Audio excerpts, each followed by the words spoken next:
Le racisme est malheureusement toujours présent dans notre quotidien. De plus, en 2021, le racisme est impacté par l'évolution technologique et celle des réseaux sociaux plus particulièrement. Nous allons donc voir si cet impact est plutôt positif ou négatif, car les réseaux peuvent à la fois favoriser le racisme de par le fait de la facilité d'expression, mais aussi peuvent aider à le contrer et le dénoncer. C'est pourquoi nous avons décidé d'interviewer certaines personnes venant de différentes cultures pour avoir leur avis dessus. Ces interviews vont pouvoir nous donner un aperçu de l'impact des réseaux sociaux sur le racisme. Est-ce qu'il tend plus à favoriser ou plus à le contrer ?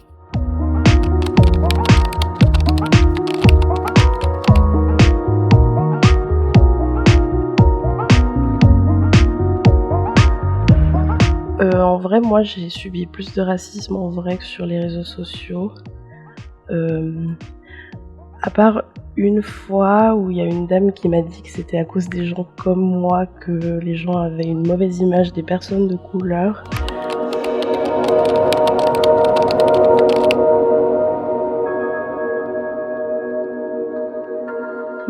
Moi, ça m'a un peu choquée au début, mais finalement, j'ai fini par me dire que c'est juste quelqu'un sur les réseaux qui s'ennuie.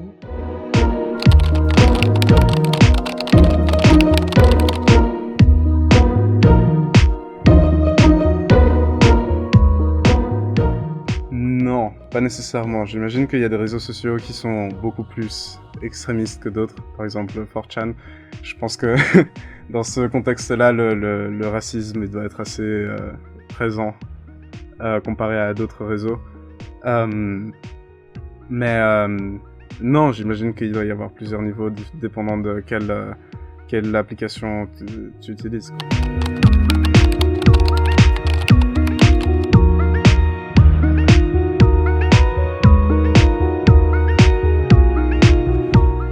Je pense que les réseaux sociaux favorisent le racisme parce que les gens ils trouvent plus la facilité à s'exprimer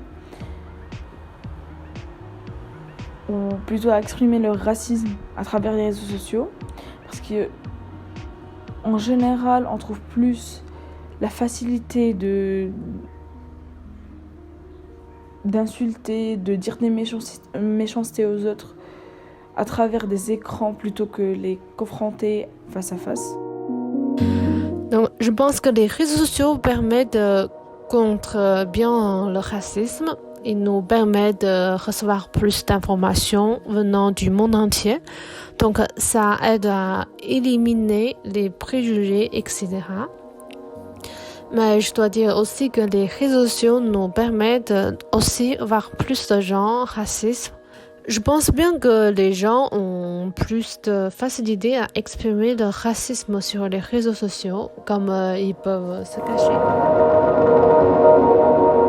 Un peu des deux, parce que ça dépend comment on les utilise aussi.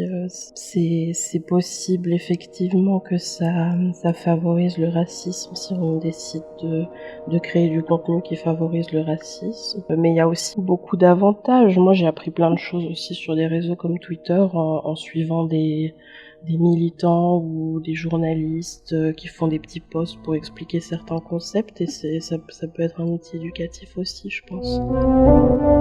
Je pense que c'est les deux, dans le sens où il y a des groupes racistes et fascistes qui vont exprimer beaucoup de haine sur les réseaux sociaux, et au contraire, il y a même des énormes mouvements qui vont se créer pour lutter contre le racisme, comme on a vu avec George Floyd et avec tous les autres Afro-Américains qui ont été tués par la police.